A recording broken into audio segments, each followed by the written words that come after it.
Welcome to New Realities. I'm Alan Steinfeld, and this program is about the evolution of consciousness. And I think there's no one more on the cutting edge of this evolution than Cory and her new movie coming out, Gods Among Us. She'll also be featured at Contact in the Desert in the next few weeks. That's May 19th to the 22nd. We're going to have a world premiere of Gods Among Us, which I'm very excited about. Thank you, Carolyn.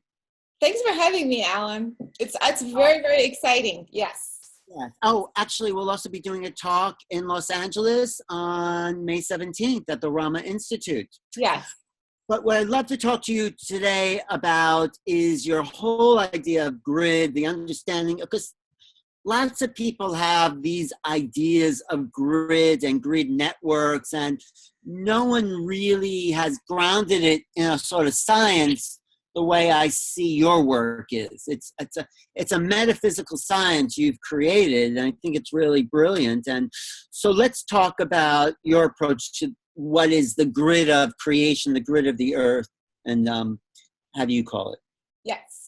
So for me, it started at a very young age when I started having direct experiences. So nobody taught me anything. I didn't go to any teachings. I didn't have a master or a guru or what have you, because at a very young age, when I was 5 years old, I could see the subtle energy myself. So when I would look at a person, I could see it wasn't the aura, it was actually the structure of their consciousness. And of course, now I'm summarizing the work of, 3 decades or what have you. So, but just to say that eventually I understood it wasn't just like little colors going around. I was seeing pretty much the DNA of that person. And I was like, whoa, this is very cool stuff. And I wanted to make sure I was understanding it correctly. And so I developed my own ability to perceive that subtle energy and discern, okay, that is the structure of consciousness as opposed to an emotional block that this person has or some sort of things like that. So because of that, it took me a while to understand how I was perceiving this energy. And eventually I got so much validation. I wanted to make sure I was on the right path and I wasn't just talking and I wasn't imagining things for sure, So I would get, for example, again, I'm summarizing. For example, I would see structures and patterns in locations and places that no one's told me about, So for one of them, I'll give an example that people may have heard about. It's, for example, about 15 years ago, I think, I was seeing these grid patterns around the different planets. And one of them was Saturn. And I saw this hexagonal pattern on the North Pole of Saturn. And I started... Psychically, kind of intuitively? No, it's like when I perceive subtle energy, I actually... it's like a video. I mean, it's very, very, very precise. And so, and I can even like focus like a camera, you focus and zoom in. And so when I saw the pattern over Saturn, I realized that this was a grid, planetary grid, just like ours, which I'm going to talk about in a second. And sure enough, I think years later, maybe 3 or 4 years later, NASA came up with these images, which people can look up.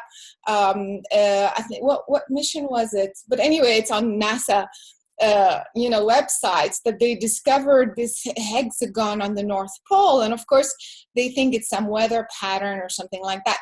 So this is just an example to say that what I was perceiving, I was getting validation.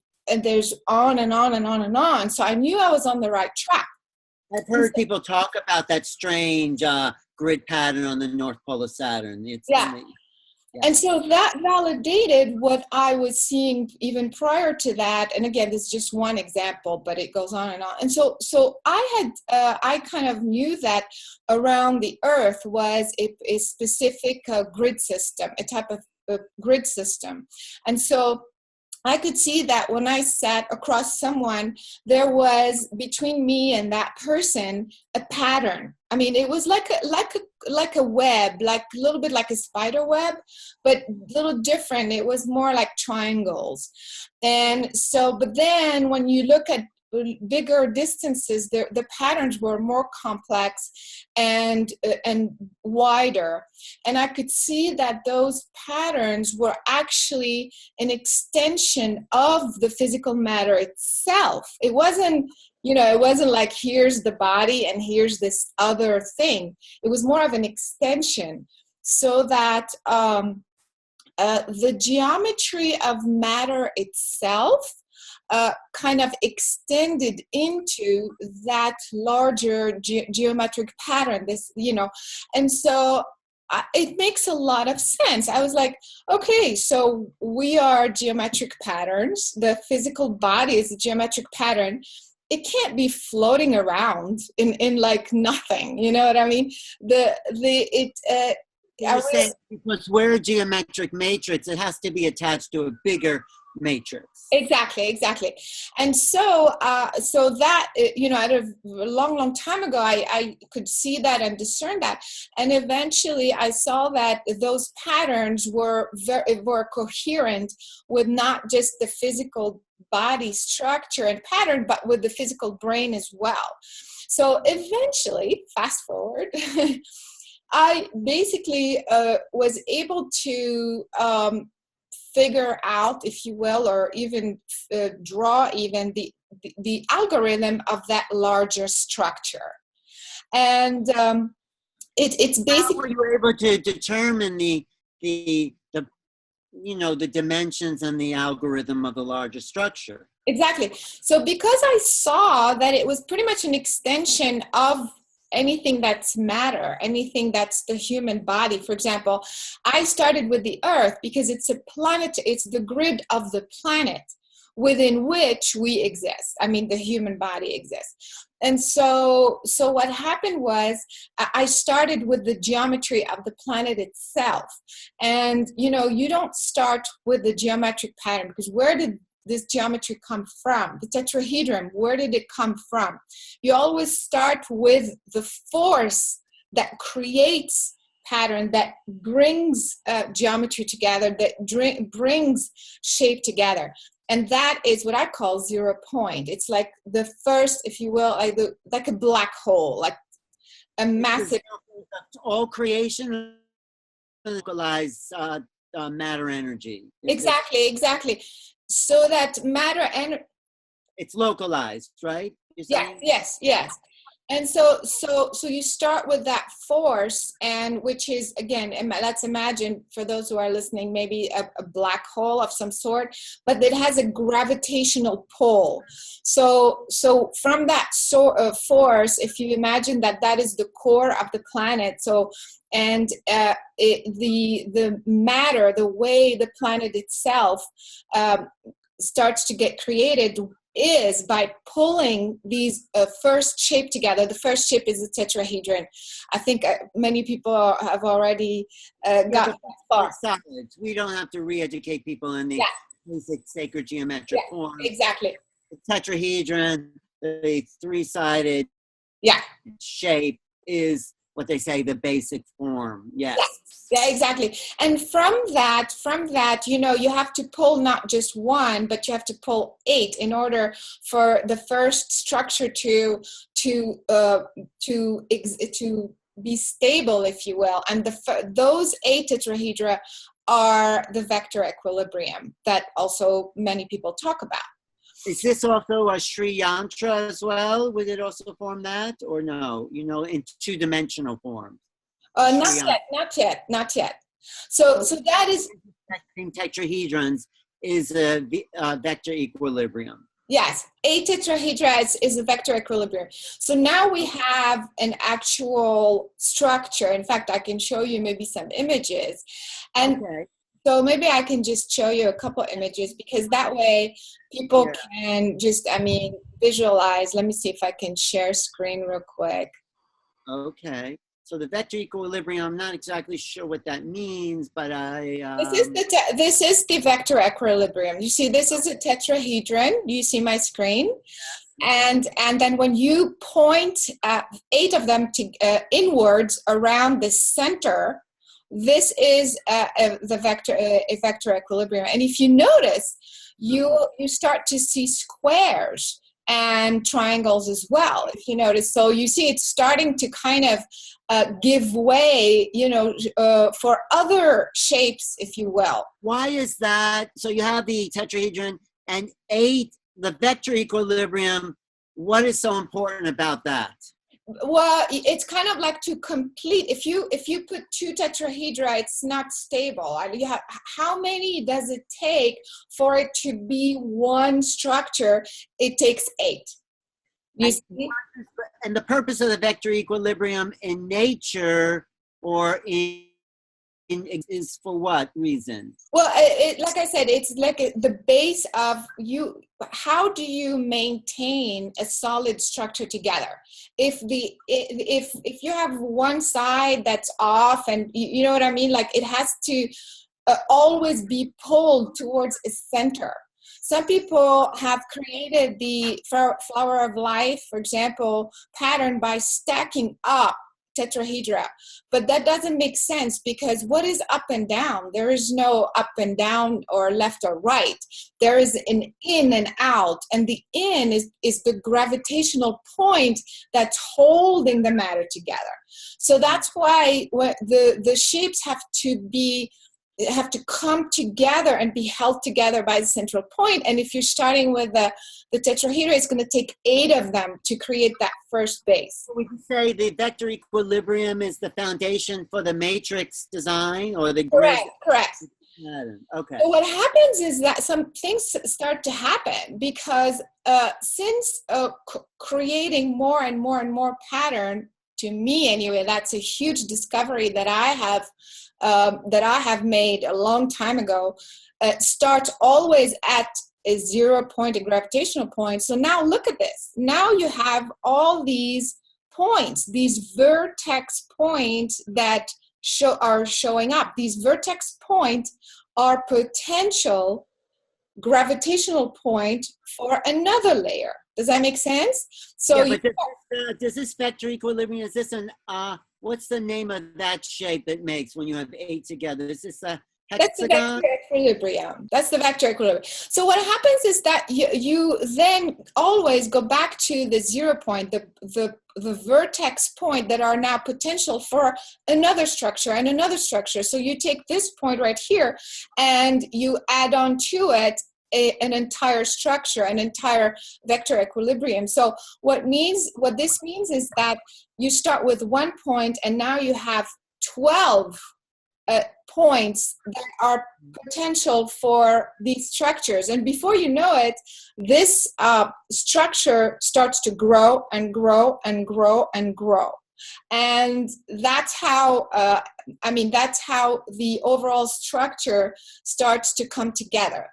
But something very important happens, is that after the 3rd layer, if you will, the structure remains the same. In other words, it's when you have the first 3 layers, it creates. Wait, the first 3 layers is the first layer the tetrahedron, the second layer the vector equilibrium, and the 3rd layer is the tetrahedron 8-sided vector equilibrium. Is that the 3rd layer? Yes. So, but no, it's an additional layer to this. It starts to look like this. You see, you keep adding more and more and more.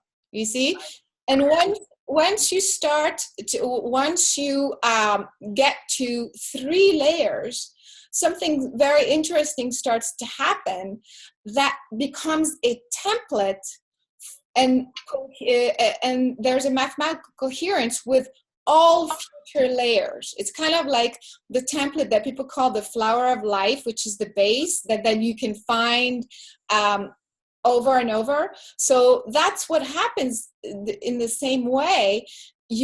What happens is that these first 3 layers are 1 octave, actually. It's a bit complicated. We don't need to get into all that. Octave is based on the it sounds like the octave is based on the 8 tetrahedrons coming together to form like a sort of scale, right? Because Yeah. But then you have to have 3 layers, you know, which create dimensions. And every time you have 3, so every 3, it's the same pattern. So this becomes very interesting, because what this means is that it takes 3 layers to be to create 1 octave, and then the next octave is also 3 layers, and then again another octave is 3 layers. So this is, every time you create a layer, you're adding a dimension. That's another thing. It's very complicated. We're not gonna, you mean a dimension of existence? Do you mean? Yes, because I want to tell you something. Because think about this: the geometry itself is like a container. You have to think about it this way. If you were sitting in a container, you mean? Sorry? A geometry is like a dimensional container. Exactly. If you're sitting in a triangle, in a tetrahedron, if you're inside it, there's a resonance, there's a frequency, because the shape itself is a container, right? If you took yourself and you sat in a cube, for example, your experience is going to be different, because the shape is different, the math is different, and the experience, the resonance, because it's a different frequency range, you see? Right. Yeah. So that's why when we talk about dimensions, we are having a 3-dimensional experience, because we are inside a container that is very, very specific, that has specific shapes. And so what's interesting, to define multidimensional reality.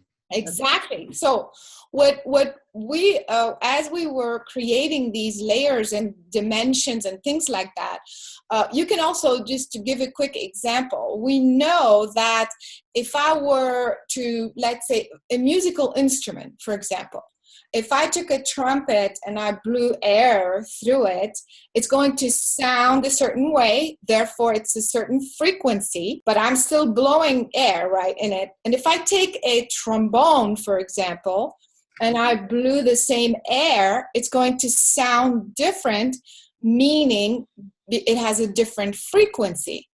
And yet, vehicle, you're saying. Sorry? It's a different vehicle. Exactly. But I'm the same, blowing the same amount of air. So would you say that spirit is like that? I'm just curious. Exactly. So what this means is that if I am changing the container, I'm changing the frequency, therefore the experience. And so what I'm just saying, if spirit, or whatever you want to call the universal force, coming through different containers, there'll be different, everyone is a different frequency, but there are harmonious frequencies. Exactly. But what happens is that when we did the planetary grid, the entire grid, and we understood that this grid has a purpose, and the purpose is to have multidimensional existence, not 3-dimensional existence. And I'm going to talk to you about why we're only having 3-dimensional experience. That's a little bit just in a few minutes. But right now it's just to explain that this grid, it is why you are on the earth and you have a 3D earthly experience, because you're inside this complex container. Right. So what happens is that, take a look. So let's say that this line right here is the line of the grid. This is not actually accurate in terms of proportion, but we had to fit it in a small piece of paper. But just to give you an idea. So this is the earth, it's matter. That line around it is the extension of the earth grid. Is that what you're saying? So this is the earth grid, let's say the boundary, okay? It's 1,000 miles, it's about 5,000 to 7,000 miles. Okay. So what happens is that when you're inside, you're on the surface of the earth, you are then inside this container. And so the light that is coming from the galaxy, from beyond, from the universe towards the earth, that's coming to the earth, fractures. It's coming as a huge amount of information, but then it has to fit within this geometry. So it fractures like a prism. So the cosmic light is a particular frequency, particular color, a particular electromagnetic spectrum. But then when it arrives at the boundary and starts to filter through all this grid system, it fractures into colors and sound. And let me ask you, why does the grid stop at 5,000 to 7,000 miles? Because doesn't the grid extend into infinite space? Of course. So what happens is that, first of all, when we say boundary, it's not like one line in the sky, obviously. It's multidimensional and continues on. So what happens, it's more, if you can look at it as more of a protective layer or an ozone layer or something like that, if you will, that continues on to the rest of the universe. Of course, that's the point. But does it become sort of like crystallized within the Earth's gravitational and electromagnetic spin? Exactly. For a purpose, so that when you are coming to the earth, you're incarnating in a human body, you are plunging from a massive amount of consciousness that is, multidimensional, and you are now going inside that container, and now all of a sudden, all the colors are reduced, the sounds are reduced, everything inside that container is what we call the earthly experience. And so it serves a purpose. People have to realize that the grid is extremely important, and every planet has a grid that matches its geometry, its mass, its chemistry, and the type of intelligent life that is going to inhabit that place. Otherwise, so the grid of the planet matches the grid of our human bodies and the brain. And the brain, because the brain is the multidimensional vehicle that takes us beyond this earthly grid into other possibilities. Exactly.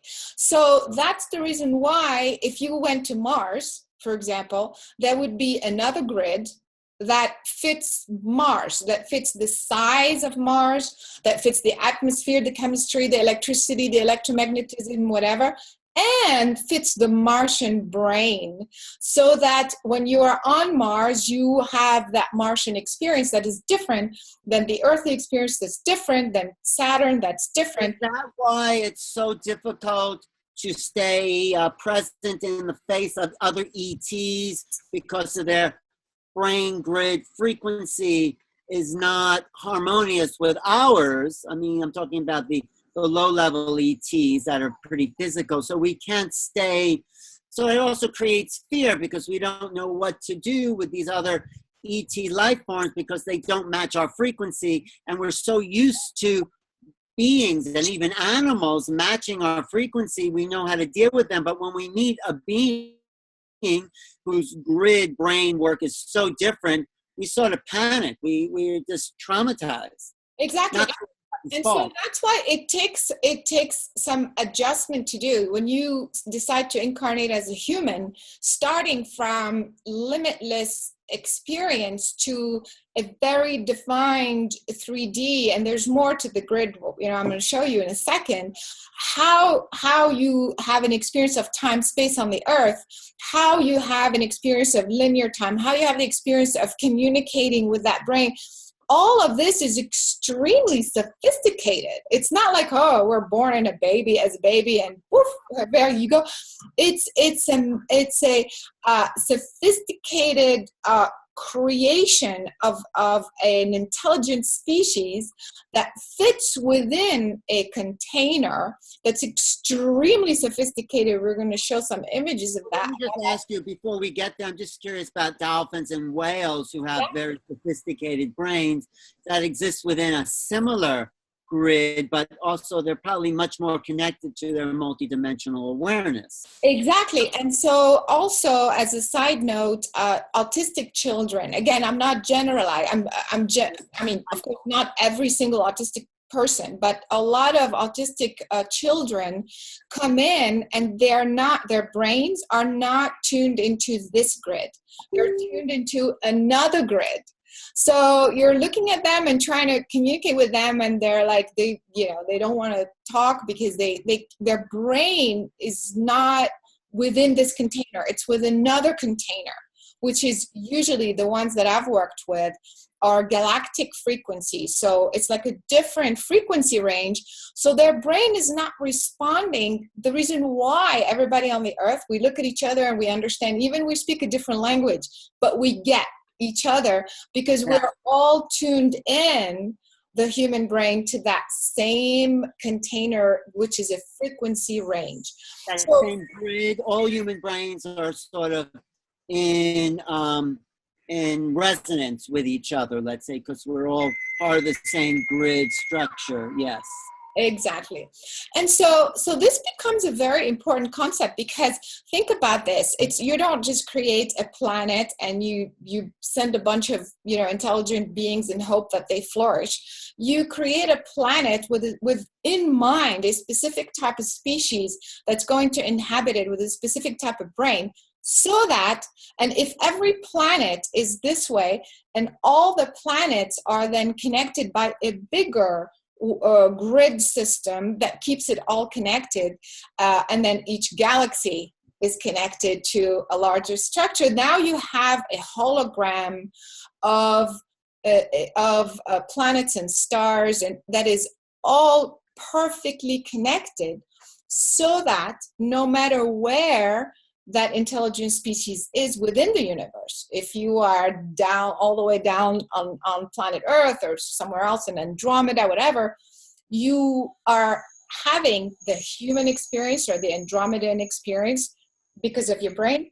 But this grid being multidimensional and being coherent with the larger grid, and the larger grid also gives you access directly to the universal consciousness. But we have to make some sort of adjustment, don't we?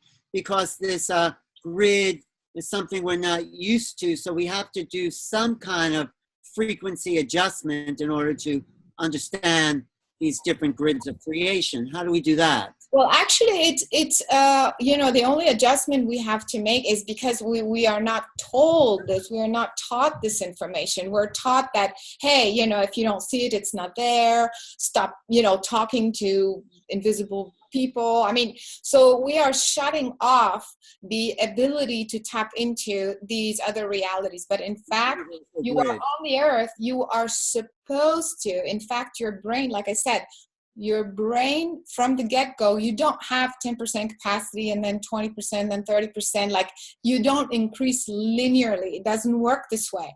You use 10%, actually, hopefully a bit more, but as you're having the earthly human experience, but you can directly, through a certain exercise, you can transfer to the full brain capacity, which gives you access to all of the dimensions in the grid, and that gives you access to the beyond. So it also gives us access to communicating with ETs. Exactly. And you are supposed to be here on the earth and be able to communicate with other earthlings. And, of course, that's normal with animals and this, that. But you're also supposed to organically be able to switch channels. I teach that in the classes. It's you go through an exercise. It's basically as if you were on the AM frequency radio channel. But then you have to switch out. You have to literally go to the FM or something else. And then you switch to the channels that allow you to have a direct communication with anybody within the universe. And we're not talking about the ETs on the ground or whatever, because that grid is pathways, is highways to the entire universe. So Highways of thought, highways of frequency, or what?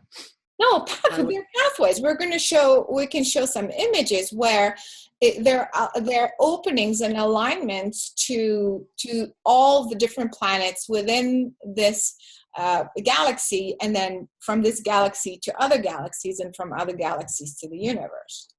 So, right. and the information as well. I mean, there's many universes as well, right? Of course. Yeah. Okay.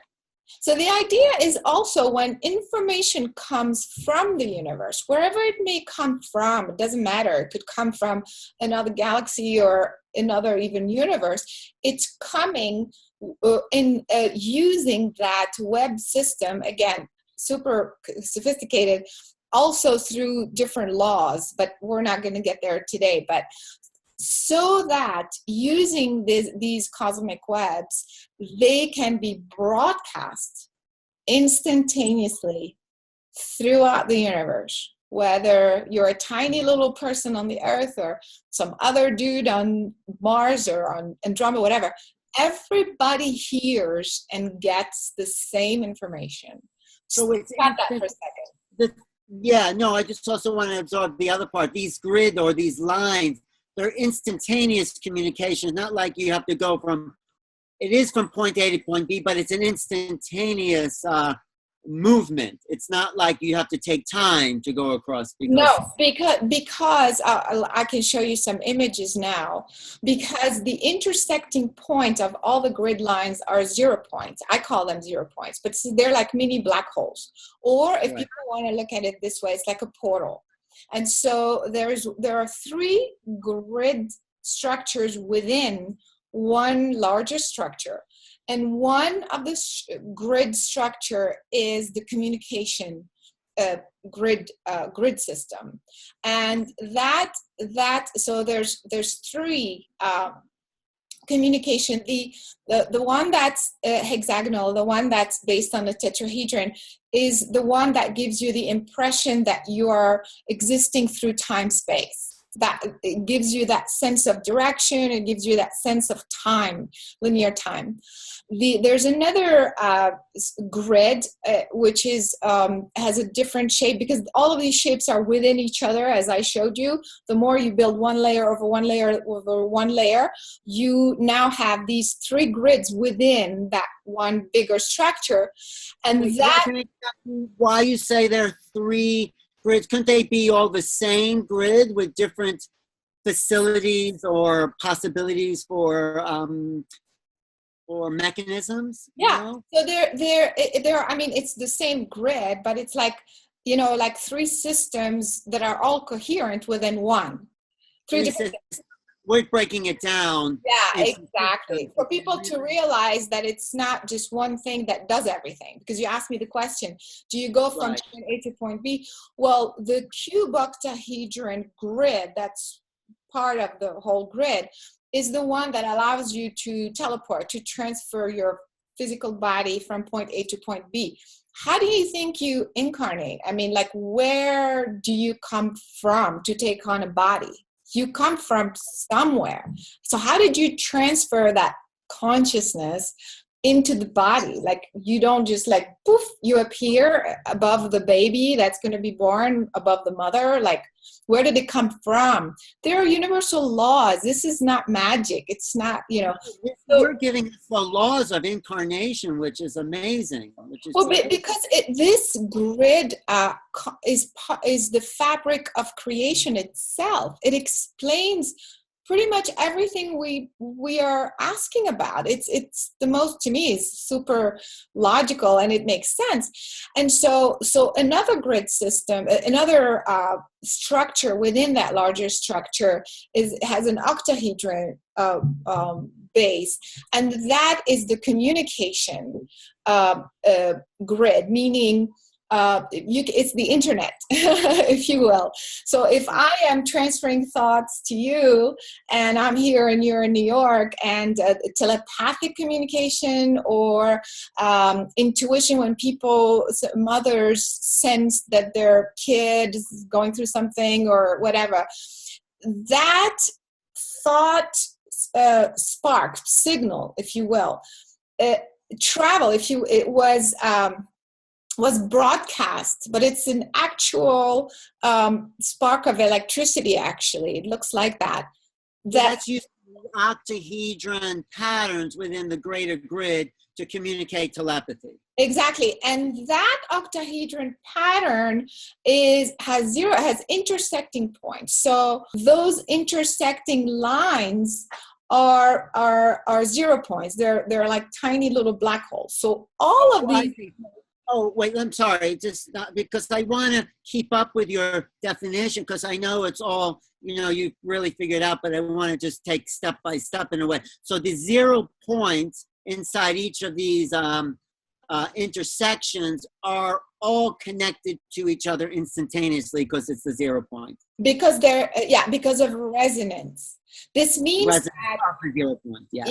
This means that if we were just to focus on the octahedron, let's say pattern, there's all these, you see all these, this is not it, but let's say this is it. You see all these intersecting points, all of these points, even though they look like one is here, one is there, one is over there, but actually because they are within one container, they're all talking to you. They're all the same resonance, the same frequency. They're actually all the same point, but we're just seeing them as different points. Yeah. I mean, yeah. So they are part of the structure. But so this means that if I am inside a grid system and I have a 0 point on this side and a 0 point on that side, and then around you have the same thing. Well, guess what? My 0 point and your 0 point that's close to are in resonance. So whatever I say here, you instantaneously get over there, and not just you and I, but everybody else in between. Everyone. Collective consciousness. But wait, there is something like if I tune into, I'll give you a telepathic message and someone else, not everyone's picking up that telepathic message. It'd just be me and you. So, but everyone could if they were tuned into that. So if you and I were talking telepathically and the neighbor happened to pass by and they knew how to tap in, they could tap in.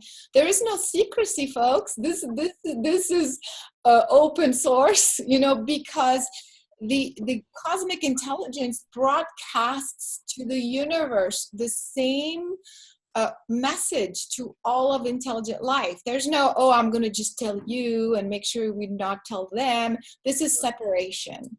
This is, and there is no such thing. There's one consciousness that receives all of the information equally and at the same time. Plus, we are all one consciousness, and the 0 point is a best representation of that because there's only one 0 point, even though it appears like there's many.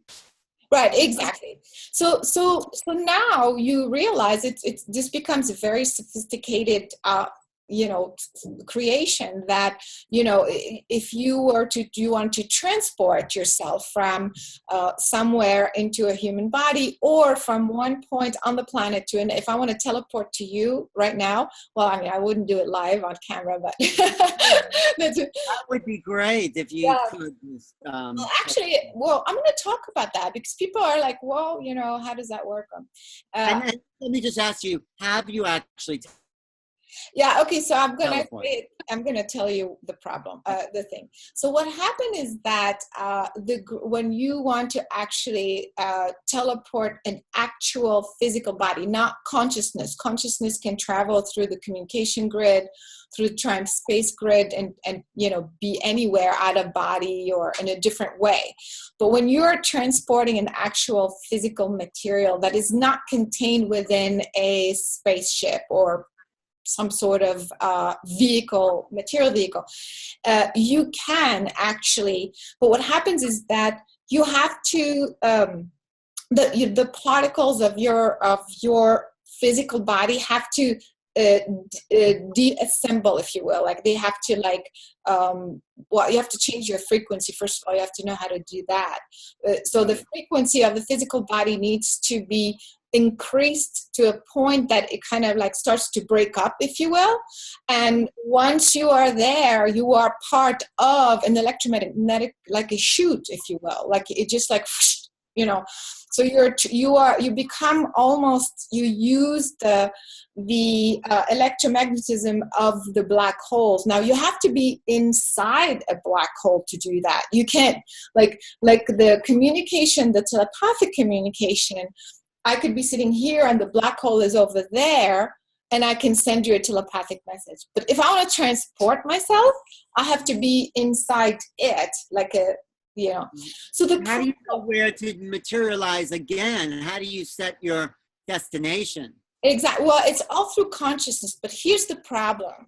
So imagine that your physical cells are I call it departicularized, meaning you're becoming what they showed in Star Trek, where you but it's actually real. And then you because your consciousness is the one that is doing that. It's not the actual physical body. So the consciousness tell it to do it this way and then to bring it down.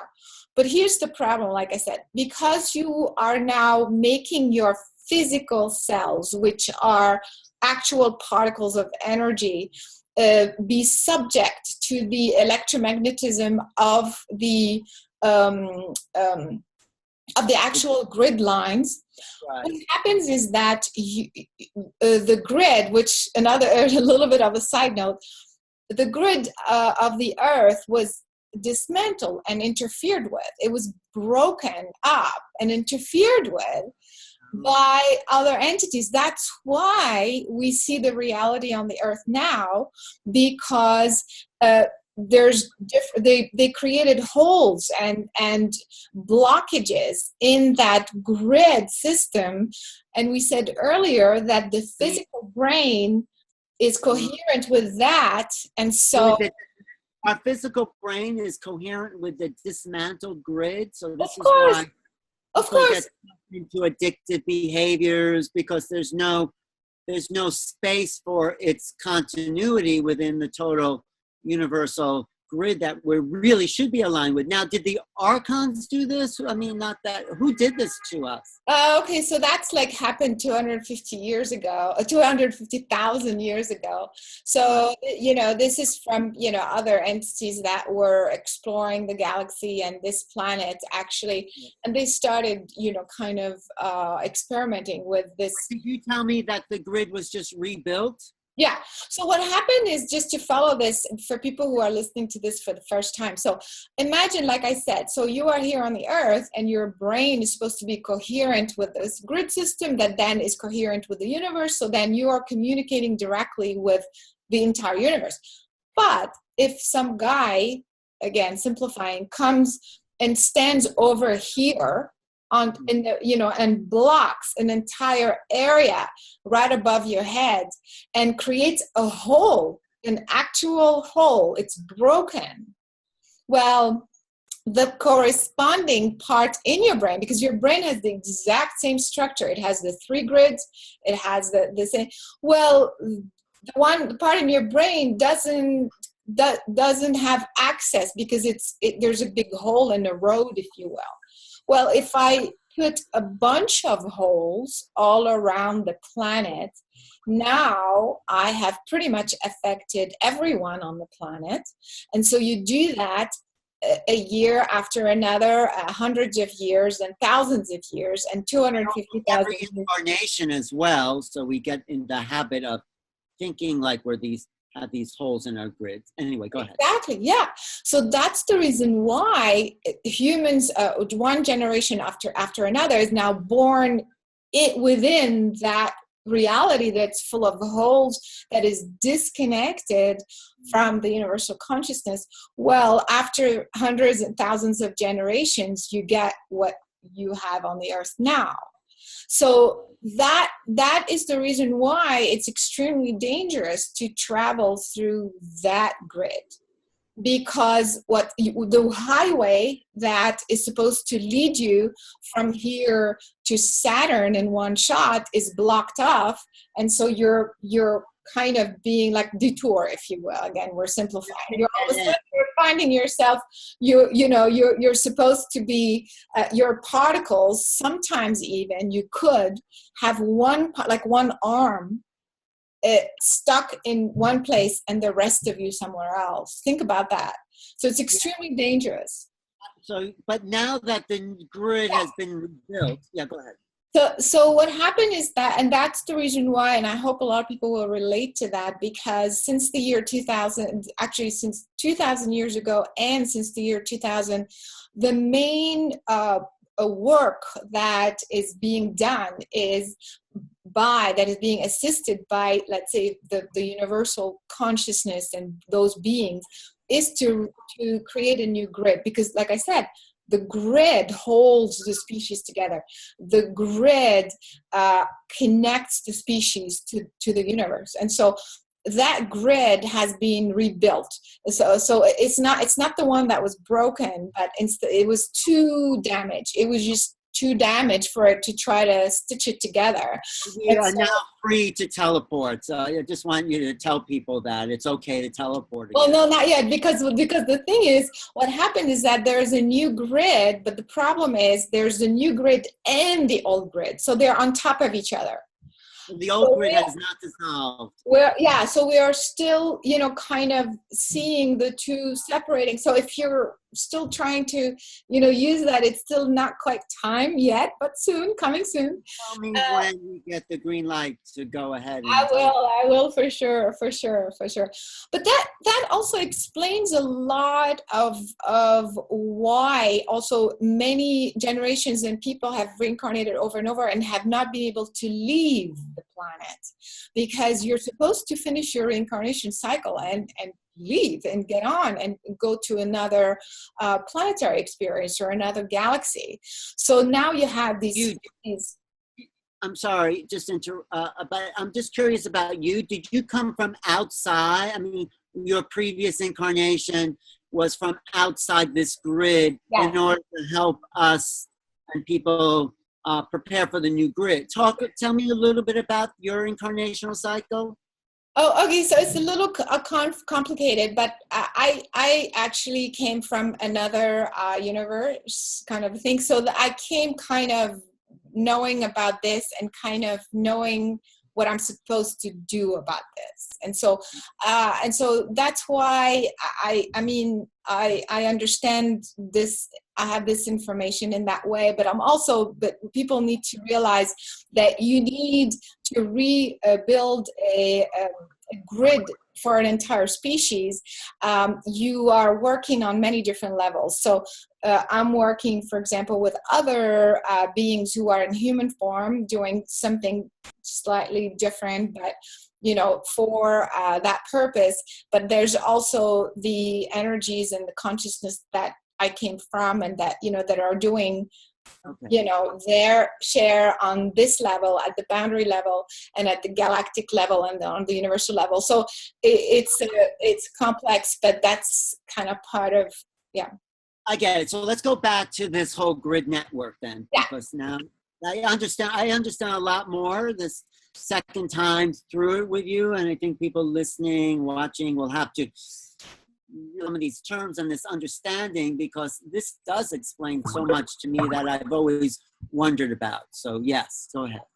Yeah. So that's why now that the new grid is completed, in fact, these people may relate to that. Now, what do you do with the old grid? And people think that you have to fix, and what we talk about grid, we're talking about reality. We're talking about you and I talking about, tapping into universal consciousness, becoming being multidimensional the way you're supposed to be. And then you have other...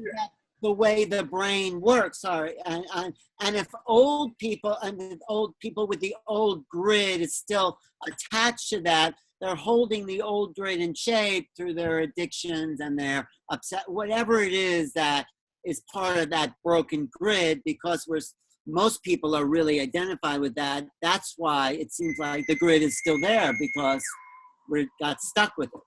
Exactly. So that's the reason why you say, well, wait a minute. So what, if we build a new grid, so how come we still see chaos? We still see chaos because that grid is earthly reality. And people, like I said, people's brain are attached to that grid, creating that reality. So you're seeing the same violence, the same, separation, anger, and whatever, greed, all of that stuff. But what's interesting is that because the new grid is now in place, it's kind of like it's holding a bigger space within which is the other old old paradigm grid and existence.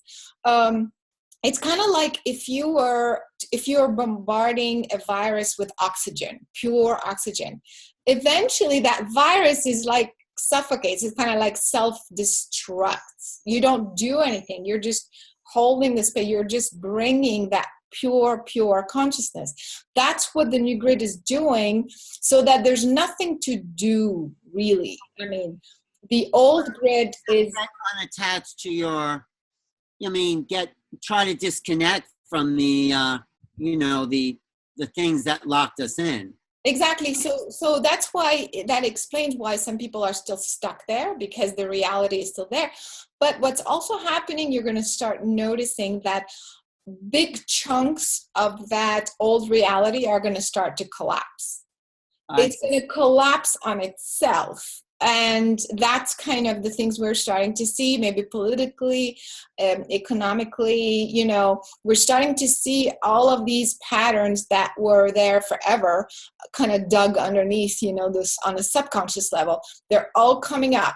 Everything is coming up in a huge way for it to be so obvious, like it's in your face, so that, No, you're so right about that. So, okay, where should we go next? So that's the structure of the new grid and the old grid, which is very, very valuable. I think the way to disconnect is to disconnect from the old Earth patterns that have created this kind of stuck reality. Yeah, so everything also has to be to me, because it started. I mean, everything is extremely valuable to have the experience yourself. It's one thing for me to say all this stuff, even though people resonate with it, but it's a completely different thing when they experience that information. When you feel that your brain is a perfect match to that grid. When you feel the difference between the transport grid as opposed to the time-space grid, as opposed to the communication grid, like because your brain is supposed to be a perfect match and perfectly mathematically coherent, you have that information on a cellular level. And so that's why I encourage people I have meditations, for example, and classes, so that they start to experience that information. And when that happens, it's amazing, because it's almost like you are awakening that information within yourself. It becomes you, it becomes your truth. And you start to, from an authentic place, recognize, whoa, I'm tuning into that new pure frequency, which is more me. And I'm discerning. It becomes so obvious. The contrast becomes so obvious, so that gradually you can detach and much easier, because you've had that experience between the two. Right. So I think we're running out of a little time on this program, but could you, in this subsequent series, because I'd love to do a series with you about this, could we do a little meditation next time where we hook our brain to the new grid and people will get a real experience of that? Absolutely. So people can already go to my YouTube channel or my website. But do you want me to show real quick the Earth grid on the Google Earth real quick, just for people to visualize that, how it's, because it's pretty stunning to actually see it animated. If I can pull it up. Because, also going to have the experience, I know it would take a little time, of my brain, or what it feels like, because I've probably done it at points where I didn't know I was hooking into the new grid. But Exactly. That's the thing. And so when you start to discern one and the other over and over and over, then your brain start to go, oh wait, I'm not going there anymore. I'm done with that. I need to go here. So that's why it's important to do a little bit of training that way. And I'm happy to do that next time. But now maybe we could just show a quick visual how it looks, because that visual is just so interesting for people to visualize. It's still loading. It's a very heavy file. But in the meantime, also, Alan, if that's okay, that's the reason why I'm so excited about the film that I just did, because it shows the grid in this way, and it explains how it all works. So you can see this is just around the Earth surface, and it's just a few layers. But look at when we put all the layers together. All the layers of the grid, you're saying? Yes, all the layers of the grid, you see. How many layers of grid are there? Well, this is we went as high as 18 levels, but like I said, this is just for the boundary, but then it keeps going more and more, further out in space. But, it's a very heavy file, so it's hard to kind of... Computer, it's a very... it takes a lot of computer space to generate. Exactly. Plus we're online, and this is Google Earth, so it's like live. So that's the reason why what we can do is you see also how there are pathways. When we talk about planetary alignments, you see how you open pathways and in specific regions of the planet. You see how it's like perfectly organized. You see openings here and here. So as the planet is rotating and doing all this sort of stuff, it's actually opening up to different energies and doing different things. And so this is real. It's not some new age concept where, So in the next program, we'll go through also how you devise these types of, like, where the patterns actually lay within the the landmass and the sphere of the Earth itself. Exactly. And then you can go, you see, for example, if you're right here in Florida or somewhere else or in New York, you see that there are certain points. These are the juncture points we talked about. You see these points right here? These are the portals. So some of them are right on the ground. Some of them are above you up in the space, in the atmosphere. And some of them are below you. You see, this is are they stationary, or are they moving, these grid points? Well, you have to imagine that the grid is like the energy field of the planet. So it's kind of part of the planet. And so you see how it's just every point on the planet has a line going through it at one point or another. So you can be sure, even through your living room or somewhere, you're going to have a grid line, or outside your wherever you are. But what's some concentration points where there's many grid lines that come together? Exactly. Certain parts on the planet are going to have 3 or 4 0 points right there. Are they affected by other planetary grids, like astrological alignments, like the constellations themselves have grids that function in unison? So right. We're affected by different astrological signs because of their grid patterns intersecting with the Earth grid and brain frequencies of who we are. Exactly.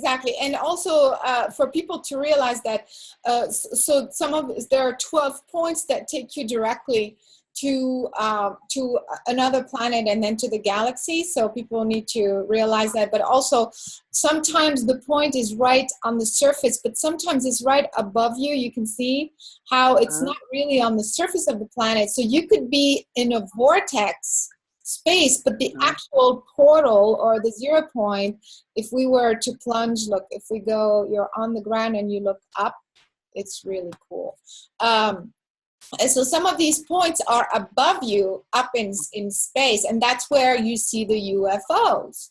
The UFOs are not bouncing around any way you want. I mean, just like randomly, you see them. You see the those. time space. Yeah. So they're also in the earth as well, of course, right? Yeah, of course, it's all over. So you're on the ground here, and then you see a UFO. The UFO is not, it appears and disappears because it's using this particular 0 point. They go through one 0 point to get to another 0 point. Yeah. We continue this, so this is incredible knowledge. This will change everyone's perspective on how we live on planet Earth. That's great. And if we can remind people about the film, if they can go to godsamongus.com, because we have all these screenings, go to the events page, and we want people to see this, to see it live and to understand all of this. That would be great. Well, thank you, Carolyn. What's your whole website normally? For consciousness is omniumuniverse.com. But for the film and for this work, it's godsamongus.com. Great. No, we'll pick this up as soon as possible. I know we'll make a series of this that we'll put on YouTube and radio, and we'll just go through it. And don't forget, people will be able to see Caroline at the Contact in the Desert and see the world premiere of Gods Among Us. But will be an amazing ongoing series that I think will transform so many people looking for answers and not finding them anywhere. So that's great. Thank you so much. Thank you. Thanks for having me. Talk to you soon.